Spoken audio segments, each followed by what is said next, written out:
오늘은 출애굽기 109번째 시간입니다. 실패한 중보자 아론이라는 제목으로 설교를 전하도록 하겠습니다.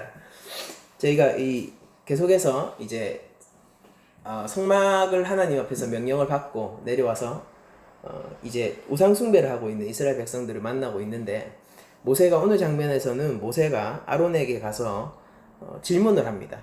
질문을 하는데, 그 질문이 뭐냐면은, 제가 오늘 본문인 21절을 세번역으로 제가 한번 읽어드리겠습니다. 이 백성이 형님에게 어떻게 하였기에 형님은 그들이 이렇게 큰 죄를 짓도록 그냥 놓아두셨습니까? 라고 모세가 질문을 하는 장면부터 오늘 본문이 시작되고 있죠. 그랬더니 아론이 몇몇 가지 대답들을 하는데, 이제 모세의 우리 질문 의도를 먼저 좀 살펴볼 필요가 있습니다. 그 대답들을 듣기 전에 제가 한번 의역에서 좀 알기 쉽도록 제가 이 말을 이렇게 모세의 질문을 번역을 하자면은 이렇죠. 도대체 백성들이 당신에게 어떻게 했길래 죄를 지어서 이 지경이 되도록 내버려 두셨습니까? 라고 모세가 물어본 거예요. 그러니까 지금 모세가 궁금한 거는 아론을 탓하려고 하기보다는 지금 백성들이 궁금한 겁니다. 아니, 도대체 백성들이 어떻게 당신에게 했길래 당신이 이 지경이 되도록 이 사태를 이렇게 관망하고 내버려 두셨나요? 라는 얘기가 되거든요. 그러니까 모세가 지금 1차적으로 궁금한 거는 지금 그들이 오늘이 여호와의 절일이다 라고 얘기하면서 우상과 새로운 언약을 맺고 있었고 하나님의 언약을 깨고 있었고, 이제 그런 장면들이 앞전에서 저희들이 본 장면들이지 않습니까? 그래서 먹고 마시고 즐거워하고 춤추고 뛰놀고 이런 장면들, 그게 새로운 언약을 맺는 장면이었죠. 예, 아침 일찍 일어나고 이런 것들, 이제 그런 속에서 이 참담한 마음 속에서 모세가 그렇게 아론에게 질문을 한 겁니다. 그러니까 당연한 거겠죠. 아론은 그동안 오랫동안 모세와 함께 사역을 했었고, 모세의 가장 측근이었으며 모세가 가장 신용할 수 있고 신임할 수 있는 인물이었습니다. 그렇기 때문에 모세가 부재 중일 때 자연스럽게 아론이 모세의 자리를 대체해서 지도자의 역할을 하고 있었던 것이고요. 그래서 당연히 백성들이 아론에게 나와서 무엇인가를 요구할 수밖에 없었던 거예요. 그러니까 모세는 지금 무언가 아론에게 여전히 신뢰를 걸고 있는 상태라는 것을 저희들이 발견할 수 있죠. 그러니까 이 백성들이 궁금한 겁니다. 도대체 백성들이 어떻게 했습니까? 도대체 무슨 심한, 왜냐면은 모세는 지난 광야 생활들을 통해서 백성들이 반역과 하나님을 향한 불평과 자신을 향한 위협들을 직접 겪은 사람이고, 아론 역시 옆에서 그런 것들을 지켜보고 있었던 사람이기 때문에 무언가 백성들이 굉장히 큰, 모르겠어요. 모세의 생각이 여기 본문에 적혀 있지 않지만, 그러나 제가 상상을 해보자면은 어쩌면은 굉장히 큰 위협을 하거나, 아니면은 아론에게 꼼짝 못하게, 아론이 꼼짝 못하도록 이렇게 따로 아론을 분리한 다음에 자기들 마음대로 했거나 뭐 그런 일들을 상상했을 수도 있을 것 같습니다. 그러니까 모르겠습니다, 모세의 머릿속은. 아무튼 그런 가능성들 속에서 이 본문을 보면은 어쨌거나 확실한 거는 자신이 없는 동안 아론이 아니라 이 백성들이 도대체 어떻게 했는지가 궁금한 게 지금 모세의 심정인 거예요. 일단 모세는 아론에게 책임을 추궁하기보다 백성들에게서 우상 숭배의 책임을 찾아내고 싶은 것처럼 보입니다. 이 질문 자체는 말입니다. 그렇죠.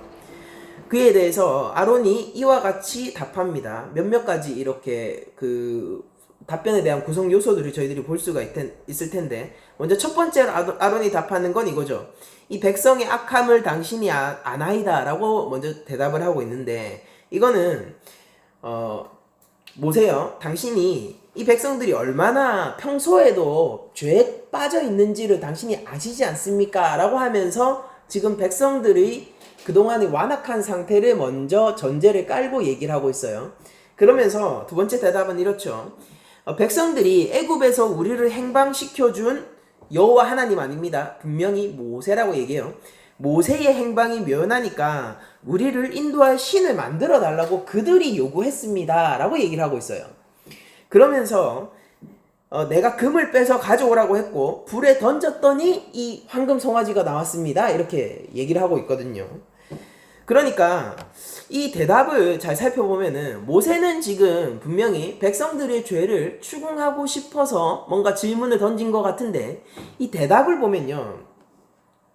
아론의 대답을 통해서 아이러니하게 우리는 백성들의 죄악뿐만 아니라 아론이 얼마나 실패한 중보자이고 아론의 죄와 실패가 무엇인지를 바라볼 수 있게 됩니다.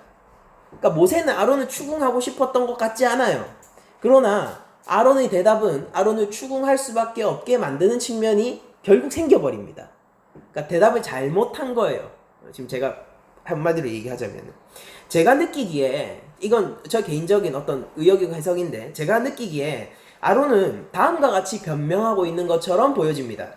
뭐냐면 첫 번째로 이 백성들이 원래부터 죄에 빠져 있던 자들이다. 그러니까 어떤 측면이 있냐면은 내가 그들을 선한 길에서 악한 길로 빠뜨린 게 아니라 그들이 원래 계속 그랬다라는 것을 얘기하고 싶은 것처럼 보이고요. 그리고 두 번째로 그리고 모세 당신이 사라졌기 때문에 그들이 새로운 신을 요구한 것이다 라는 것을 얘기하는 것처럼 보이고요. 그러니까 지금 모세 백성 탓을 하고 있고 모세 탓을 하고 있죠.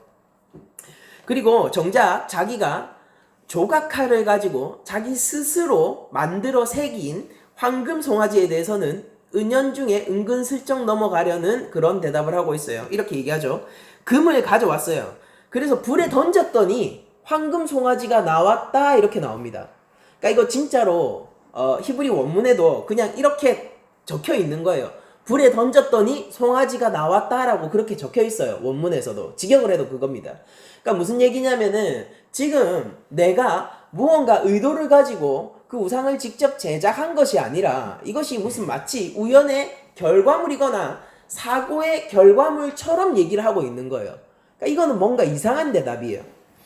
여러분들 아론은 죄에 빠진 백성을 탓하고 부재 중인 지도자 모세의 탓을 하고 있습니다. 그렇지만은 자신이 직접 조각칼로 새겨서 만든 금도 자기가 모았고 그걸 부어서 성경의 표현을 보면은 그걸 부어서 조각칼로 새겨서 송아지를 만들었다라고 적혀 있거든요. 그러니까 자신이 직접 조각칼로 새겨서 만든 우상에 대해서는 그냥 불에 던졌더니 송아지가 나왔습니다 라는 다소 모호한 말로 대충 넘어가려고 하는 태도를 보이고 있단 말이에요. 그러니까 아론은 자신의 죄에서는 자신의 죄에서는 스스로 회피하기를 원하고 자기를 제외한 모두에게는 누구에게나 그 죄책을 넘길 수 있으면 떠넘기고 싶은 사람처럼 보인단 말이에요. 그러니까 아론은 지금 알고 있는 거예요. 이것이 얼마나 두려운 상황인지를 알고 있는 거예요. 그러니까 죄책에서 자신이 멀어지고 싶은 그런 욕구를 보이고 있는 것입니다. 그런데 이런 태도를 가리켜서 하나님은 결코 죄 없다라고 하지 않으시는 것처럼 보입니다. 그러니까 물론 오늘 본문 25절에서도 모세가 본즉이라고 얘기하면서 모세의 말을 통해서 백성이 반자하니 이는 아론이 그들을 방자하게 하여 원수의 조롱거리가 되게 하였다라고 얘기하는 이 말을 통하여서 이 백성들이 죄악을 지은 1차적인 그리고 직접적인 원인이 아론 자체에게 있음을 명시하고 있기도 하지만은 우리가 신명기 모세의 마지막 설교집이죠. 신명기를 통해서 이때 당시 모세가 이때 당시의 기억을 회고하던 것을 기록해 놓은 그 기록을 보면요. 이렇게 적혀 있어요. 아론에 대한 하나님의 태도가 매우 단호하게 적혀 있는데 신명기 9장 19절에서 21절까지를 제가 읽어드리겠습니다. 여호와께서 심히 분노하사 너희를 멸하려 하셨으므로 내가 두려워하였노라. 그러나 여호와께서 그때도 내 말을 들으셨고 여호와께서 또 아론에게 진노하사 그를 멸하려 하셨으므로 내가 그때에도 아론을 위하여 기도하고 너희의 죄 곧 너희가 만든 송아지를 가져다가 불살라 찢고 티끌같이 가늘게 갈아 그 가루를 산에서 흘러내리는 신에 뿌렸느니라 라고 지금 기록이 되어 있거든요. 그러니까 신명기에서 모세가 지금 얘기하고 있는 것은 무엇이냐면요. 너희 백성들에 향한 하나님의 진노를 내가 한번 막았다 라고 얘기하면서 그 다음으로 이어 말하는 게 뭐냐면은 아론을 향하여서도 하나님이 진멸하려고 하셨는데 내가 중보에 성공하여서 막았다라고 얘기하고 있거든요. 여러분들 여기서 재밌는 건 뭐냐면은 이미 아론은 이스라엘에 속한 자입니다. 그런데 이스라엘 전체의 죄악을 지적하는 것을 회고하고 난 다음에 특별히 아론 한 개인에 대한 죄를 지적하면서 그것을 특별히 회상해서 집어넣고 있거든요. 그러니까 하나님은 아론 한 사람의 죄악을 이스라엘 전체의 죄악과 동일하게 거의 동등하게 그려내고 있다는 것을 알 수 있습니다. 그러니까 아론은 자신이 모세의 질문에서 이리저리 회피하면서 죄책을 떠넘기기 급급하지만은 하나님의 시선은 무엇이냐면요, 이스라엘 전체의 죄악과 아론의 죄악이 거의 동급으로 하나 되어서 인식되어지고 있는 게 하나님의 인식인 것이죠. 여러분들, 여기서 우리는 대제사장 그리고 어떤 한 그 공동체의 대표의 굉장한 중요성들을 보게 되는데요. 그러니까 우리가 그리스도 안에서 우리가 구원을 받았듯 이 옛 백성들은, 제가 이렇게 설명하는 게 가능하다면은 아론 안에서 다 함께 타락해 버린 거예요. 아론 안에서 함께 죄악을 지어버린 것입니다. 그러니까 아론은 마땅히 대제사장, 그리고 이때는 대제사장으로 아직 물론 하나님의 뜻은 발표가 되었지만은 모세에게만요. 다른 사람 못 들었습니다. 모세에게만 발표가 되었지만은 그러나 실제 대제사장으로 서 있진 않았죠. 실제. 그러니까 그가 이렇게 얘기하는 게 더 좋을 것 같아요. 그가 선지자로서 마땅히 백성들을 하나님이 원하시는 예배의 길로 이끌었어야 했는데, 아론이 한번 꺾이자마자 그 죄의 물결들이 이스라엘 백성 전체를 덮은 것으로 그려지는 거예요. 그러니까 중요한 건 뭐냐면요, 그 백성들이 어쩌고 저쩌고가 아니라 지금 댐이 무너진 겁니다. 물을 가두고 있는, 하나님의 진노라는 물을 가두고 있고 죄악이라는 물을 가두고 있는 그 댐이 무너진 거예요. 근데 그 댐이 바로, 그 댐의 역할을 하고 있는 것이 모세였고 지금은 마땅히 아론이어야 하고요. 아론은 그 역할을 충실히 수행했어야 하지만은, 그러나 아론은 무너졌고 백성들은 자신들이 죽는 길인지도 모르고 도망치지 않고 그 진노의 물 속에서 마음껏 수영하면서 놀고 있었다라는 뜻이 되는 거예요. 아론은 이스라엘 전체와 동일하게 멸하여질 대상으로서 신명기에 그려집니다. 이스라엘 백성 전체를 향한 심판을 한번 기술했음에도 불구하고 아론 한 사람을 따로 지칭해서 진노와 심판을 말하는 것은 아론의 위치가 현재 어떤 것인지와 위치의 중요성과 그리고 그가 얼만큼 그 위치에서 실패했는가를 우리에게 보여줍니다. 아론의 죄는 굉장히 심각한 죄악인 거예요. 개인 한 사람이 망한 것이 아닙니다. 그의 멸망으로 말미암아 이스라엘 전체가 죽게 생긴 거예요.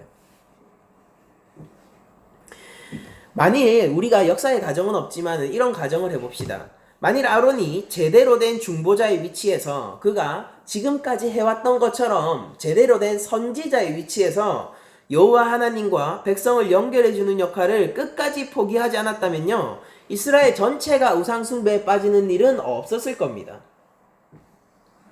그러나 아론은 백성들이 원성과 위협으로 말미암아서 우상 숭배를 허락하게 된 거예요.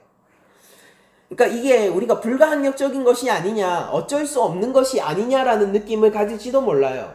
여러분들, 우리가 지난 그 광야의 기간 동안에 그 백성들이 얼마나 모세에게 도전적이고 틈만 나면 모세를 끌어내리려고 하고 그들이 모세를 제외하고 집단화 세력화하려고 하는 그런 움직임들을 계속 봐왔잖아요. 그런 것들을 계속 봐왔기 때문에 이 독자들은, 이 출애굽기 독자인 우리들은 이 모세가 백성들이 그 요구가 단순한 요구가 아니었음을 저희들이 이미 느낄 수 있단 말입니다. 그러니까 좋게 와서 우리가 불안하니까 이걸 좀 만들어주세요, 우리 새로운 신을 만들어주세요 라고 얘기하지 않았을 거예요. 그들은 언제든지 폭동을 일으킬 수 있는 수준의 불만을 가지고 와서 그런 얘기를 했을 겁니다. 그러니까 여러분들, 우리가 출애굽기를 보면은 딱 홍해를 건너자마자 뭐가 시작되냐면은 불평 내러티브가 이어져요. 그리고 이 우상 숭배를 하기 위해서 아론에게 와서 모세가 우리를 구원해낸 모세가 어디 있는지 모르겠으니까 우리를 인도할, 앞으로 우리를 인도할 신을 만들어 달라라고 요구할 때 그 모습이요. 그러니까 제가 설교에서 자세히 설명을 하진 않았지만은 불평 내러티브에서 등장하는 그 문장의 구조들과 굉장히 닮아 있어요. 그러니까 굉장히 위협적이고 우리는 그 백성들이 그냥 좋게 얘기하지 않았다는 것을 쉽게 알 수 있습니다. 그런 것들을 보면. 그렇기 때문에 아론은 어떻게 보면은 굉장히 자기는 혼자잖아요. 근데 그 백성들 전체가 자신을 향해서 불만을 내쏟을 때 그는 어쩌면은 견딜 수 없었던 것이 당연하고 어쩌면은 그냥 우상을 만들어 주는 것이 타당했을지도 모르겠습니다. 자신의 계산 속에서는요. 그러니까 제가 얘기하고 싶은 건 뭐냐면요. 아론은 특별히 실패한 사람이 아니라요. 여기 있는 저를 포함해서 여기 있는 모든 사람들이 그 자리에 있잖아요. 실패할 수밖에 없는 자리에 있다는 것입니다. 그러니까 모세가 성공하고 지금까지 그들 백성들을 여호와 경외의 길로 이끌고 있었던 것이 이상한 일이고 불가사의한 일이고 기적적인 일이지 아론의 실패는 특별한 일이 아니라 아론 개인이 감당해 너무나도 큰 위협이 맞았다는 것을 제가 말씀을 드리고 싶은 거예요. 어쨌든 간에 하나님이 그럼에도 불구하고 아론의 그 실패를 용납치 않으시고 계시다는 게 중요한 겁니다. 모세를 위협하던 백성들이 원망해서 모세는 계속 성공적으로 여호와 경외의 길을 선택해 왔습니다. 그러나 아론은 동일한 위협 속에서 백성 경외의 길을 선택했어요. 여러분들 백성들이 요구한 신이 무엇이었습니까? 생각을 해보세요. 우리를 위하여 우리를 인도할 신이잖아요. 그러나 모세는 어땠습니까? 하나님을 위하여서 하나님께 변호를 하는 자였지 않습니까?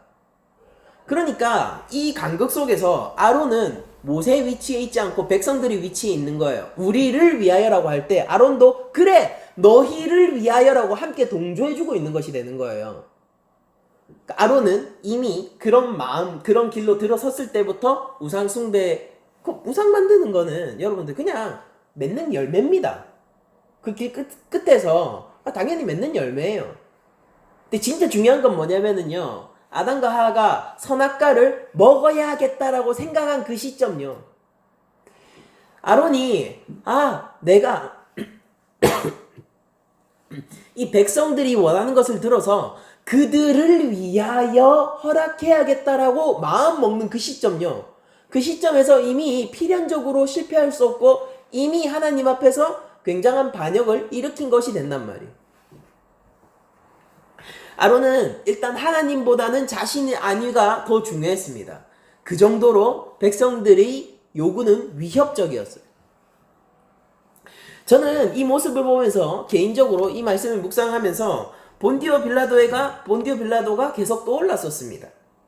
하나님을 알면서도 백성들의 원성이 두려워서 우상 숭배를 주도해 나갔던 아론의 모습과 예수님의 무죄를 알면서도 백성들이 강력한 원성과 폭동의 기운이 두려워서 예수님을 십자가에 못 박게 내어주던 본디오 빌라도의 모습은 꽤나 닮아있는 듯 합니다. 제가 마태복음 27장 19절 이하를 읽어드리겠습니다. 여러분들 잘 한번 들어보세요. 총독이 재판석에 앉았을 때에 그의 아내가 사람을 보내어 이르되 저 옳은 사람에게 아무 상관도 하지 마옵소서 오늘 꿈에 내가 그 사람으로 인하여 애를 많이 태웠나이다 하더라. 그러니까 지금 이 장면은 뭐냐면 빌라도의 아내가 지금 그자는 무죄한 자이니까 그자와 상관하려고 하지 마세요. 마음이 굉장히 불안합니다. 불길한 꿈을 꾸었습니다라고 전달한 거예요. 측근을 통하여서. 그리고 빌라도도 제가 물론 다 읽어드리지 못했지만은 앞에 취조 장면을 통하여서 예수로부터 뭔가 특별한 죄를 발견하지 못하였다고 지금 빌라도도 고백을 하거든요. 그러니까 무죄를 알고 있어요. 그리고 주변에 가장 측근인 아내도 그를 무죄로서 취급하라라고 불길하다라고 조언을 해줬습니다. 근데 그 이후의 장면들이 어떻게 진행이 되냐면은 대제사장들과 장로들이 무리를 권하여 바라바를 달라 하게 하고 예수를 죽이자 하게 하였더니 총독이 대답하여 이르되 둘 중에 누구를 너희에게 놓아주기를 원하느냐 이르되 바라바로소이다 라고 백성들이 지금 하나님이 여호와의 경외의 길이 아니라 하나님을 배반하는 길을 지금 선택하고 있어요. 그게 바로 바라바의 길입니다. 바라바를 선택했을 때 이렇게 빌라도가 얘기해요. 빌라도가 이르되 그러면 그리스도라 하는 예수를 내가 어떻게 하랴? 그들이 다 이르되 십자가에 못 박혀야 하겠나이다. 그들이 다 이르되라는 이 단어는요, 굉장히 불길한 단어예요.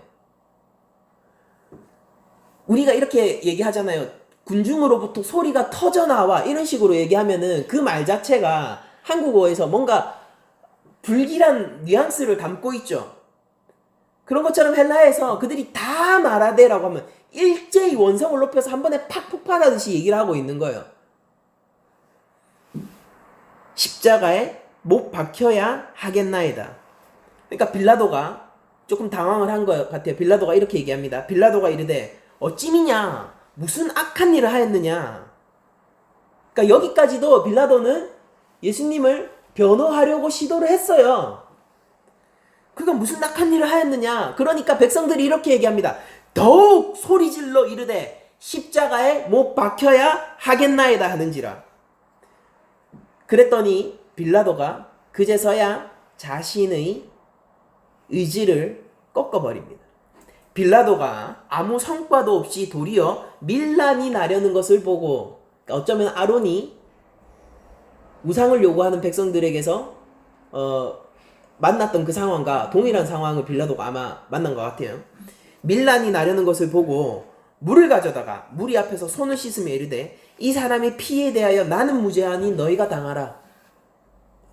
아론이 어떻게 했습니까? 아론이 자신의 죄책을 누군가에게 계속 떠넘기길 원했어요.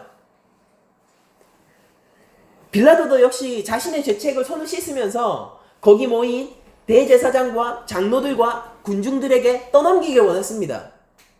그러니까 백성들이 당연히 어떻게 합니까?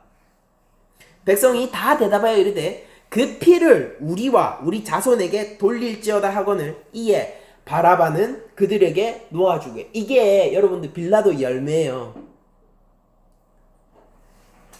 이에 바라바는 그들에게 놓아주고 예수는 책찍질하고 십자가에 못 박히게 넘겨주니라 라고 나와 있습니다. 빌라도에게 달리 어떤 방법이 있었을까요? 지금 당장이라도 폭동이 일어날 것 같고요. 예수만 넘겨주면 모든 것이 편안해져요. 아론에게 무슨 다른 방법이 있었을까요? 백성들은 지금 폭동이 일어나려고 하고 있고요. 그냥 우상만 만들어주고 하나님만 버리면은 모든 게 잠잠해져요. 오히려 축제가 됩니다. 먹고 마시고 뛰노는 축제가 된단 말이에요.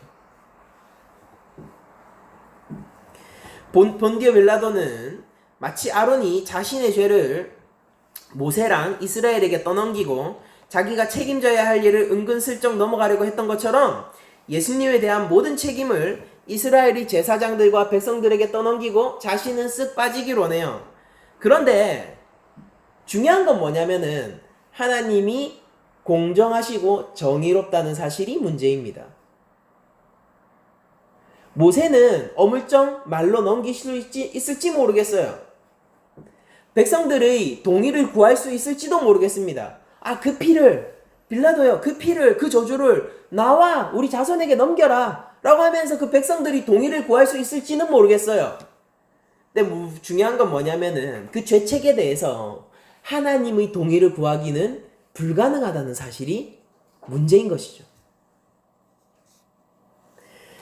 이런 죄인의 자신의 죄가를 떠넘기고 그 죄로부터 회피하려는 모습은요, 첫째 아담부터 계속해서 드러났던 죄인의 가장 큰 특징 중에 하나입니다.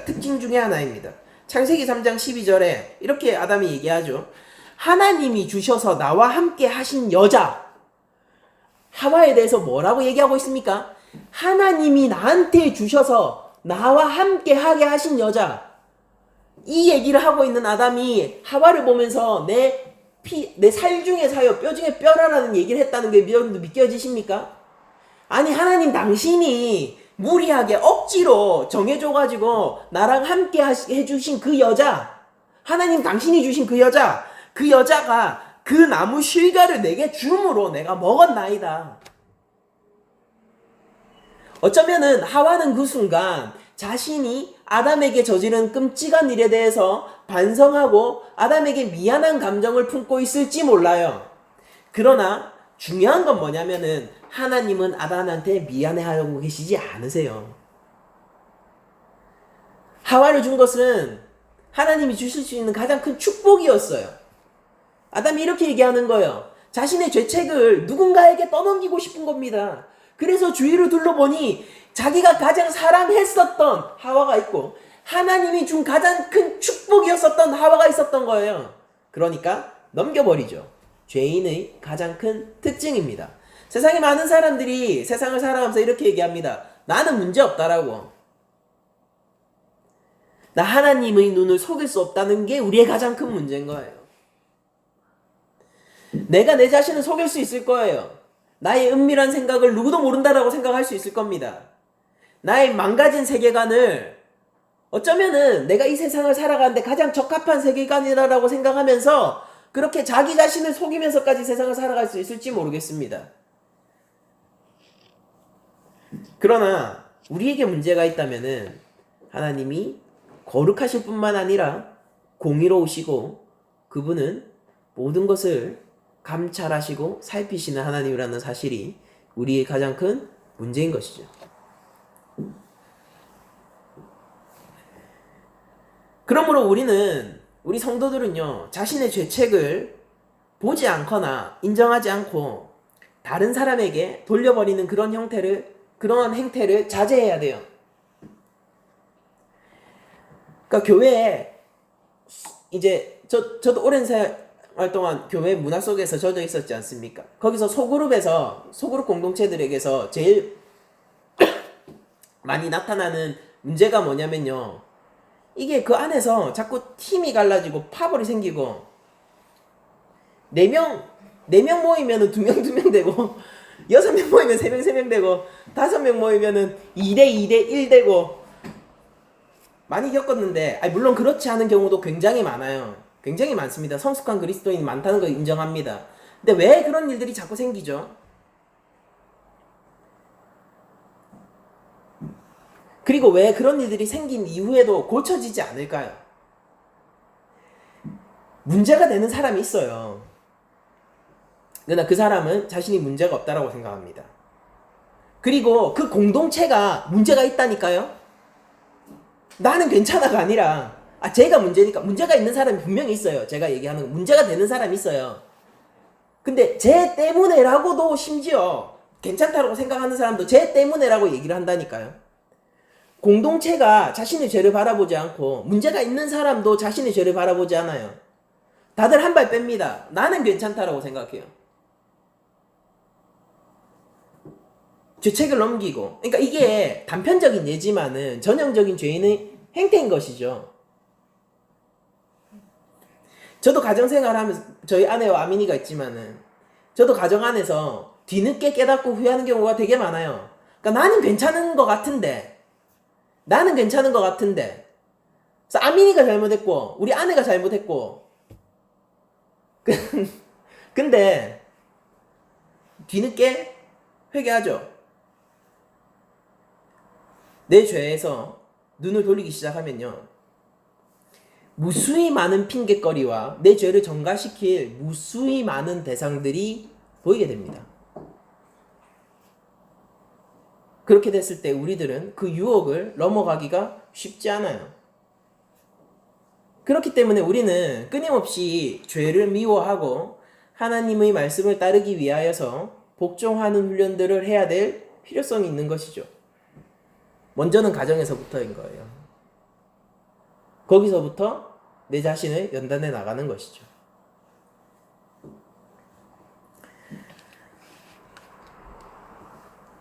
분명히 여러분들 이 질문의 시작을 생각해 보면은 모세는 아론에게 혐의를 씌우려고 했던 질문이 아닙니다. 모세는 아론을 믿고 있었어요. 도대체 백성이 어떻게 했느냐라는 질문을 통해서 아론의 마음을 놓게 하고 아론에게 신뢰를 보여주는 질문을 했단 말이에요. 근데 재밌는 건 뭐냐면은 모세가 그렇게 질문을 했기 때문에 아론은 자신의 현재 비열함을 가장 잘 드러나는 대답을 하고야 말았다라는 것이에요. 이 지점에서 아론이 이렇게 대답을 한 이 지점에서 아론은 죄악된 이스라엘 전체를 상징하는 대표적인 인물이 되고 맙니다. 그런데 과거의 아론을 우리가 한번 떠올려 봅시다. 모세의, 제가 이것을 이렇게 저는 표현하고 싶어요. 모세와 함께 하던 아론, 혹은 모세 곁에 있던 아론이라는 말로 아론을, 과거의 아론을 표현하고 싶습니다. 지금은 모세를 떠난 아론이었습니다. 근데 모세 곁에 있었던 아론을 생각해 보면은 어떻습니까? 주여 나는, 출애굽기 4장 10절이에요. 주여 나는 본래 말에 능치 못한 자라 주께서 주의 종에게 명하신 후에도 그러하니 나는 입이 뻣뻣하고 혀가 둔한 자니이다. 누구의 말입니까? 모세가 하나님의 소명을 거절하면서 얘기했던 거예요. 하나님, 저는 이미 실패한 사람이고요. 저는 말도 잘하지 못하기 때문에 제가 애굽에 가서 그 백성들을 위하여서 바로와 싸우거나 바로와 논쟁할 수 없습니다. 전 그런 능력이 안 된다니까요 라고 얘기하자 하나님이 뭐라고 얘기했습니까? 출애굽기 4장 14절입니다. 레위사랑 네 형 아론이 있지 아니하냐? 그의 말 잘함을 내가 아노라. 하나님은 처음부터 아론을 모세의 대변인 혹은 대언자로 세우실 계획을 가지고 계셨고 실제 세우셨어요. 그러니까 아론은 처음부터 일종의 선지자로 선택을 받아왔던 사람입니다. 모세가 소명을 받는 그 자리는요, 아론이 그 자리에 있진 않았지만 아론에게도 소명이 내려지고 있는 자리란 말이에요.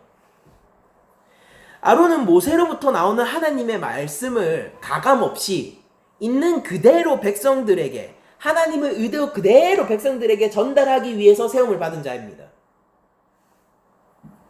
그렇게 아론은 하나님의 말씀을 하나님의 의도 그대로 전달하는 역할을 맡고 있었기 때문에, 그러니까 위로부터 아래죠. 하나님의 말씀을 백성에게 그 역할을 맡고 있었기 때문에 자연스럽게 대제사장이 되어서 백성들의 기도를 하나님께로, 아래에서부터 위죠, 백성들의 기도를 하나님께로 올려드리는 대제사장의 역할에 가장 적합한 사람이었던 거예요. 그러니까 모세의 최측근이라서 대제사장이 된 게 아니라 그가 원래부터 하나님의 말씀을 백성들에게 가감없이 전달하던 자였기 때문에 백성들의 기도를 하나님께 올려드릴 가장 적합한 자로서 훈련되어지고 있었단 말입니다. 그러니까 대제사장이 되는 게 당연하죠. 이 관점에서 보면 아론이 대제사장이 되는 것이. 그렇게 모세의 대변인이자 하나님의 선지자였습니다. 아론은. 그리고 아론은 모세처럼요, 신비한 권능을 행하는 자였습니다. 아론이 했던 일들을 성경을 통해서 지켜보면은 여러 가지 일들이 나오는데, 모세의 지팡이를 모세가 안 휘둘러요, 여러분들. 아론이 휘두릅니다. 잘 보면은. 그러니까 하나님이 주신 지팡이를 휘두름으로써 권능을 보여주는 자가 아론인 거예요.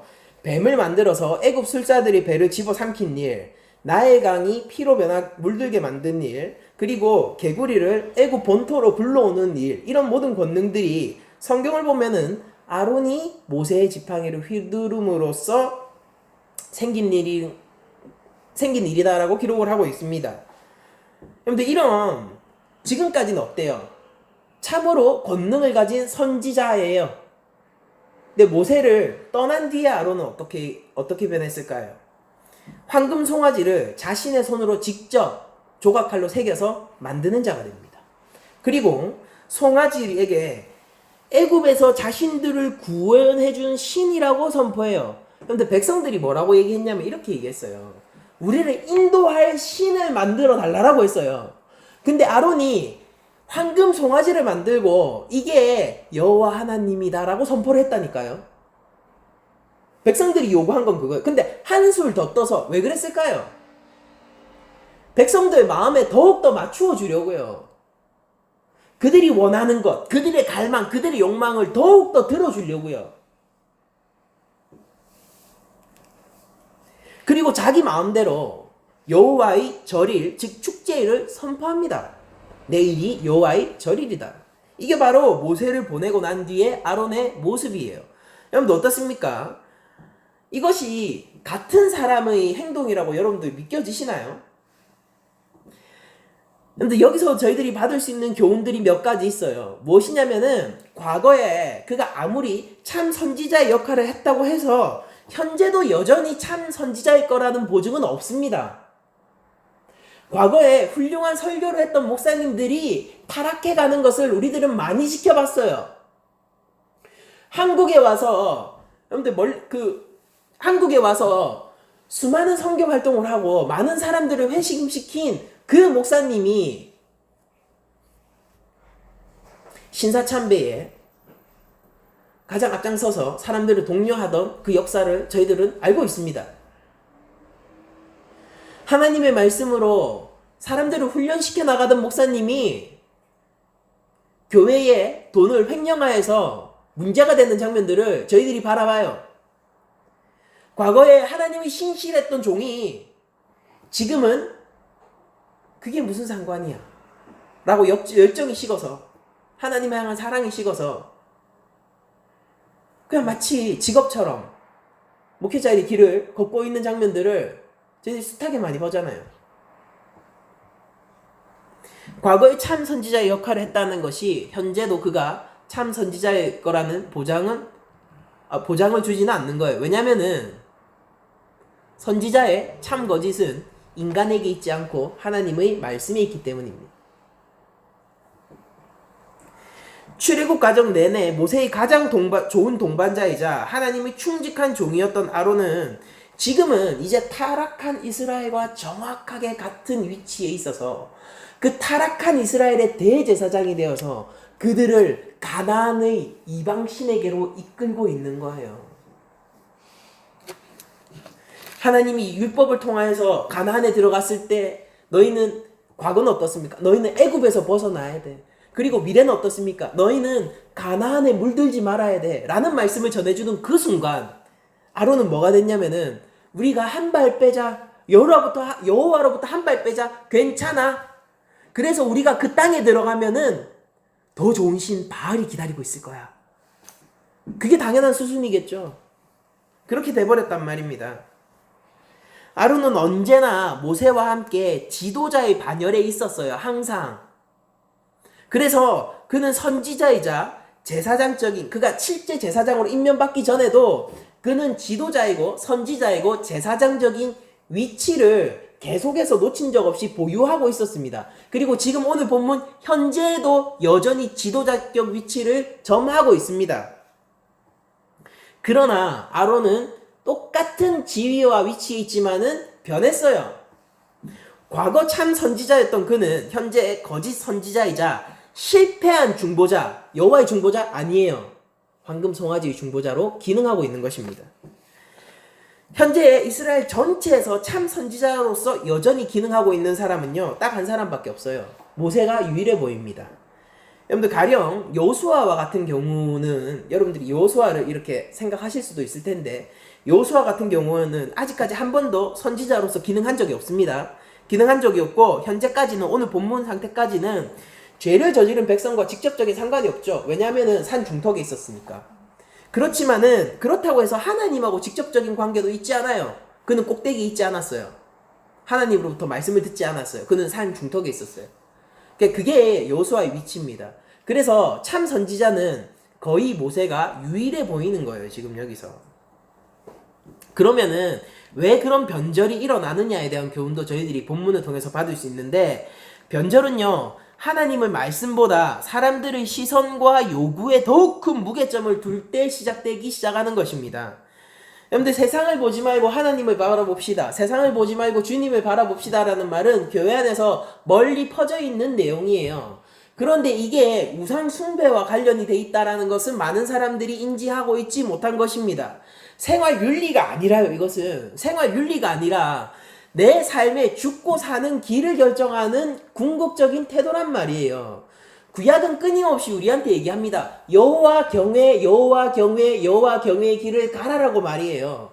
그렇게 여호와의 경외의 길을 우리에게 제시하는 구약은요, 신약에 가서 이렇게 얘기하는 거예요. 한 길 예수님을 너희가 알고 그 길을 따라가야 된다라고 얘기를 하는 것입니다. 이게 우리의 죽고 사는 문제가 달려있는 길로 계속해서 그려지는 거예요. 잠언 같은 것도 무엇입니까? 잠언의 궁극적인 그 주제를 한 단어로 얘기하자면 여호와 경외예요. 근데 그 길을 생명의 길로 묘사한다고요. 그럼 그 어리석은 자의 길은 무엇일까요? 사망의 길인 거예요. 스골로 가는 길인 것입니다. 여러분들, 모세는 끊임없이 하나님의 영광을 위해서 얘기했습니다. 백성들을 위해서 그 앞에 중보자로 설 때 하나님 그러시면 안 되잖아요. 마음을 돌리세요라고 얘기할 때조차도 하나님의 영광을 위해서 얘기를 했습니다. 왜 그렇습니까? 하나님, 지금까지 하나님이 하신 언약을 스스로 깨시면은 사람들이 뭐라고 하겠습니까? 하나님의 영광을 스스로 지켜주세요라고 얘기를 했었던 거잖아요. 하나님의 영광을 위해서 일하니까 백성들을 사랑하게 된 거예요. 하나님 사랑, 이웃 사랑. 아론은 어떻습니까? 백성들을 사랑한다 라고 얘기하면서 하나님을 사랑하지 않고 그 질서를 깨지니까 그 하나님이 다른 하나님이 도출돼서 나오죠. 하나님을 제대로 사랑해야지, 하나님을 제대로 경외하는 자리에 있어야지 백성들을 제대로 경외하고 사랑할 수 있는데, 제대로 섬길 수 있는데, 백성들부터 섬기기 시작하니까 하나님이 바뀌어가기 시작하는 거예요. 그 하나님은 어떤 하나님인지 아세요? 그 백성들의 모습 그대로 담고 있는 하나님입니다. 구약 전체를 통해서 우상들을 만들어 보잖아요. 그러면은 어떻게 되느냐면은 그 백성들이 만든 우상은 자신들의 모습이고요. 그리고 마침내 백성들이 그 우상들처럼 돼요. 그래서 신약에서도 나오면은 구약에서 그 우상을 표현하는 게 뭡니까? 그들은 눈이 멀었고 귀가 먹었다라고 얘기하잖아요. 근데 신약에서 죄인들의 모습들이 어떻게 그려집니까? 눈 멀고 귀 먹은 자로 그려지죠. 하나님이 아닌 다른 것들을 쫓아가게 될 때 우리는 그것들처럼 될 거예요. 돈을 쫓아가면 우리는 돈처럼 될 거예요. 음악을 쫓아가면 음악처럼 될 거예요. 좋아요. 뭐 그런 것들을 쫓을 수 있어요. 필요한 것이죠. 제가 얘기하는 것은 질서를 얘기하고 싶은 겁니다. 우리 삶에서 궁극적으로 쫓아야 할 것이 무엇입니까? 우리 삶 속에서 우리의 삶의, 우리의 가치관을, 우리 인생 전체의 기반을 먼저 두어야 할 그것은 무엇입니까? 예수님이 이렇게 얘기하세요. 누구든 제 십자가를 지고 나를 따르지 않으려거든 나와 함께 가지 못할 거야. 거기는 내 길이 아닐 거야. 그러니까 예수를 믿는다는 것이 점점 가벼워지고 있는 이 시대에서 우리들은 여호와의 경외의 길은, 그리고 우리의 생명의 길은 십자가의 길밖에 없음을 다시 한번 생각해 봐야 되는 거예요. 아론은 그 길에서 실패한 것입니다. 백성을 위한 길. 그러니까 하나님도 그 다른 하나님이 나와야 돼. 기억하세요. 교회의 욕구와 교회의 실제 필요는 달라요. 지금 한국교회에 실제 필요한 것은 하나님의 은혜의 곡 예수 그리스도의 복음입니다. 교회가 무엇을 갈망한다고 하더라도 말입니다. 스스로에게 속고 있는 거예요. 우리 낮은 자리 교회도 마찬가지예요. 우리 낮은 자리 교회가 무엇을 갈망하든지 간에요. 우리 교회에게 진짜 필요한 것은요. 진짜 사실 필요한 것은 십자가의 복음인 것입니다. 우리가 그 길을 떠나면 안 되는 거예요. 한 발 한 발 떼기 시작하잖아요. 그러면은 어느샌가 그 자리에 서길 원할 거고요. 그 자리에 앉길 원할 거예요. 그리고 거기는 하나님 나라 바뀔 겁니다. 그리고 그 하나님 나라 아주 가까운 곳이면 우리가 억울해서 어떡합니까? 멀리 가지도 않았어. 가깝잖아요. 하나님 문 열어주시면 안 돼요? 그렇게 얘기할 겁니까? 나 지금 딱 바로 바로 밖에 있어요. 하나님. 그게 저주예요. 예수님이 얘기하잖아요. 네가 하나님 나라 가까이 있구나. 하나님 나라 안에 못 들어왔네. 알고는 있네. 우리는 하나님의 영광을 위해서 사는 사람들입니다. 그것 이외에 우상의 중독으로부터 우리는 벗어날 수 없어요. 다른 어떤 길이 없습니다. 원래부터 참 선지자와 거짓 선지자가 따로 있는 것이 아닙니다. 참 말씀과 거짓 말씀이 있을 뿐이에요. 참 말씀이 참 선지자를 결정하고 거짓 말씀이 거짓 선지자를 결정하는 겁니다. 그 어떤 설교도요, 오늘날 교회에 적용해보자면 그 어떤 설교도요, 그 설교자 개인에게서 나오지 않아요. 그가 어떤 일을 해왔든, 그가 어떤 위치에 있든, 그가 어떤 영향력을 가지고 있든 그 개인에게서 나오지 않는 것입니다. 하나님의 말씀에서 그 권능과 권위가 나오는 거예요. 오늘 울려 퍼지는 것이, 오늘 우리 교회 강단에서 울려 퍼지는 것이 하나님의 말씀이라면요, 힘없는 교회이고 연약한 목회자이지만은 그러나 이것은 하나님의 말씀과 권위를 가지고 있는 것이에요. 그러나 아무리 영향력을 가지고 있는 목사를 하더라도 그 강단에서 거짓 말씀을 증거하잖아요. 그러면은 그는 그냥 잘못된 설교를 그냥 전하고 있는 것입니다. 그 누가 하나님보다 클 수 있겠습니까? 너무 간단한 거잖아요. 그 누가 하나님보다 권위를 가질 수가 있겠습니까? 충직한 종은 주인의 말을 왜곡하지 않고 있는 그대로 전하는데 노력합니다. 그러나 자기가 주인이 되고 싶은 자는요, 사람들의 마음을 포섭해서 나의 밑으로 끌어오려고 하는 시도를 계속하게 되는 거예요. 여러분들 분별하셔야 돼요. 그러므로 무엇이 참이고 거짓인지 분별하셔야 합니다. 여러분들을 그리스도께로 계속해서 인도하는 자들, 정당한 방법으로요. 정당한 방법으로 인도하려는 그 사람들이 참 선지자예요. 그러나 무언가 자꾸 하나님 얘기를 하고 복음 얘기를 계속 하지만은 자신의 밑으로 포섭하고 있는 사람이 있다면요, 그 사람의 말씀은 다시 한번 점검해 보세요. 늘 기억하세요. 거짓은 70%의 진실과 30%의 거짓으로 이루어져 있어요. 이스라엘은 하나님을 늘 섬겼어요. 다만 바알도 같이 섬겨서 문제가 되는 겁니다. 여러분들, 이런 모습들을 통해서 아론이 왜 변절할 수밖에 없었는지, 그리고 우리가 변절이 원인이 되는 것이 무엇인지를 살펴보았습니다. 그러나 제가 앞서도 언급했듯이 여러분들, 이런 상황 속에서 우리 중 누가 성공할 수 있겠습니까? 우리 중 누가 성공할 수 있겠어요? 아론의 자리에 있다면 우리가 100이면 100 다 실패할 거예요. 우리가 먼저 나가서 우리 손에 조각칼이 들려져 있지 않을 거라는 보장을 누가 할 수 있겠어요? 오히려 우리들이 보장할 수 있는 것은 이것이겠죠. 내가 아론의 자리에 있었으면 나는 그보다 더 빨리 우상을 만들어 새길 수도 있겠구나. 여기서 우리는 모세를 바라보는 거예요. 모세는 그 길에서 실패하지 않았어요. 그러나 출애굽기 전체를 보면, 오경 전체를 보면, 그러나 마침내 모세도 실패하는 자죠. 그래서 약속의 땅 가나안에 못 들어갑니다. 그러면은 모세도 실패했네요. 그럼 누가 성공했습니까? 누가 성공해야 될 텐데, 그래야지 중보자로서 아버지의 마음을 돌릴 텐데, 여기서 우리는 예수님을 다시 한번 바라보게 되는 거예요.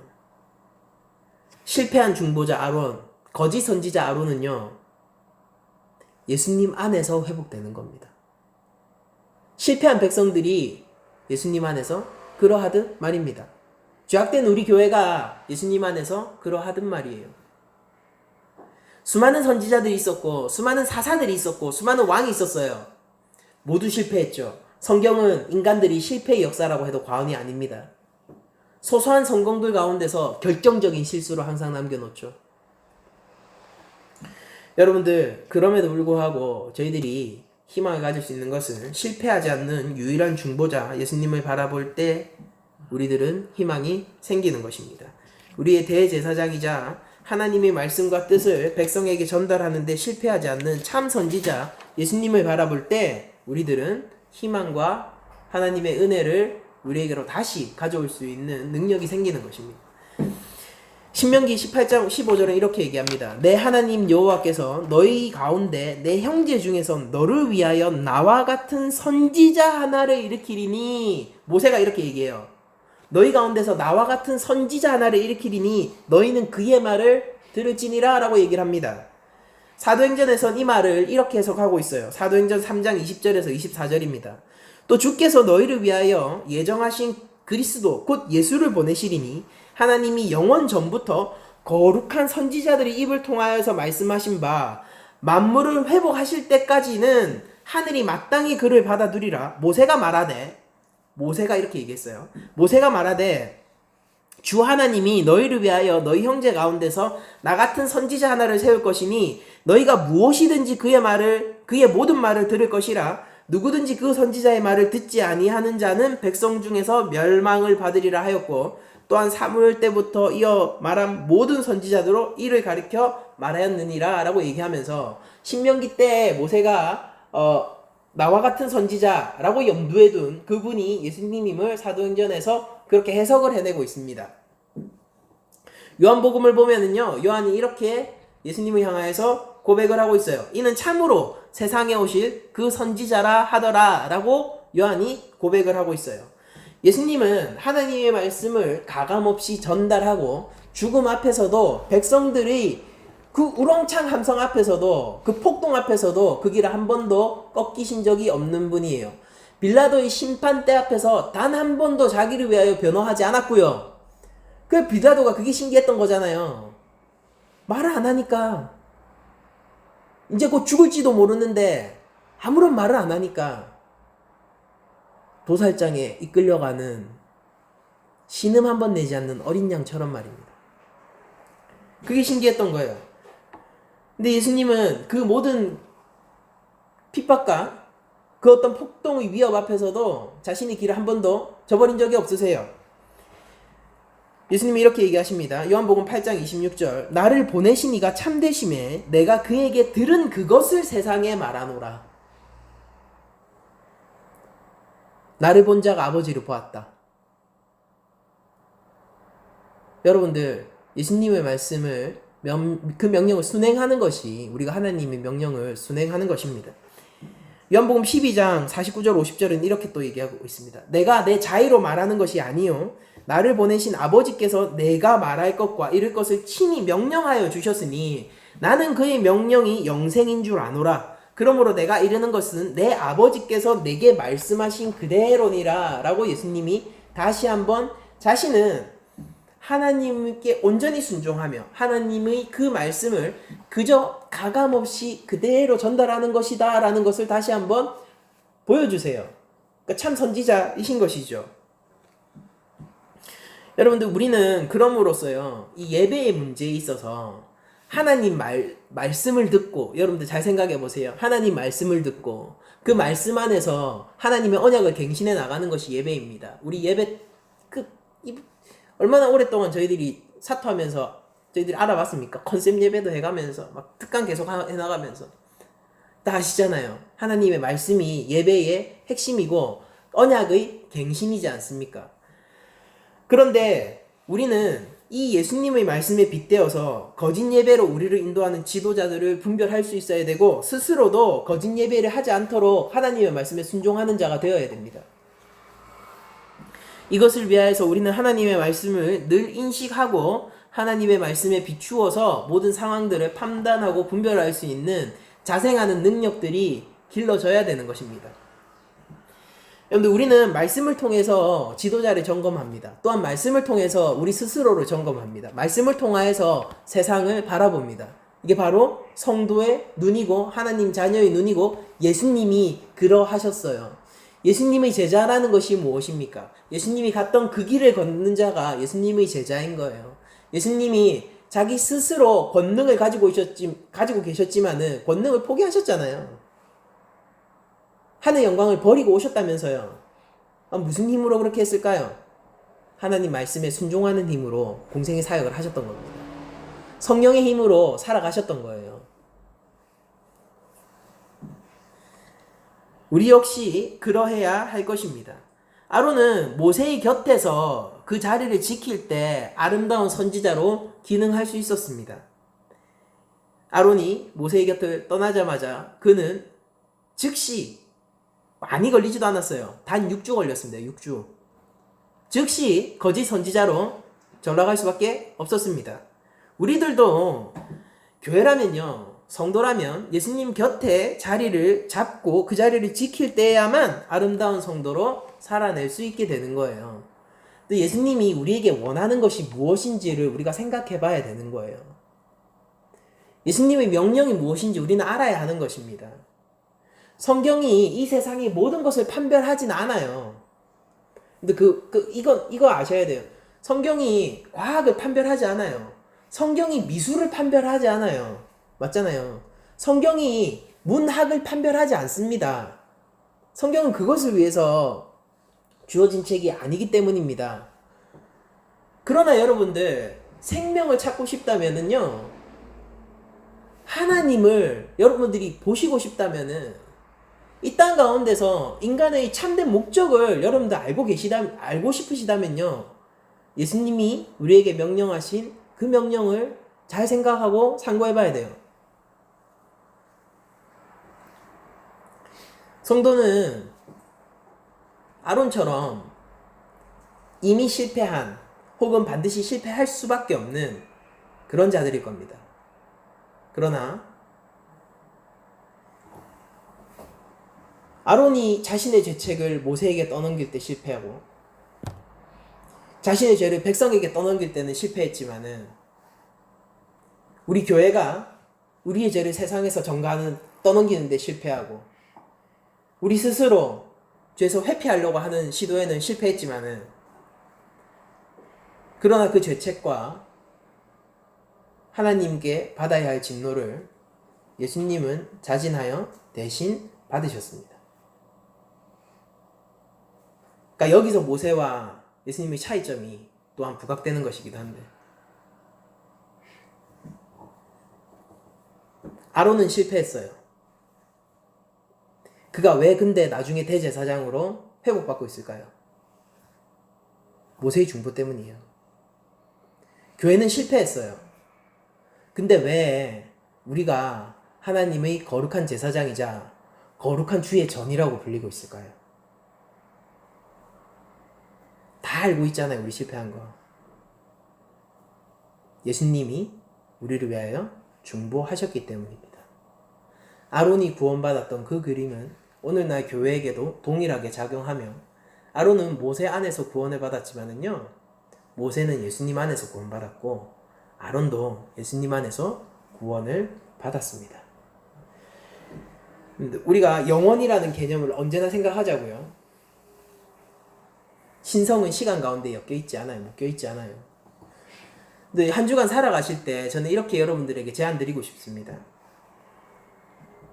근데 한 주간 살아가실 때 말씀을 더욱더 사랑하시고 제자로서의 자신의 어떤 정체성들을 다시 한번 되새겨보는 시간이 되셨으면 좋겠어요.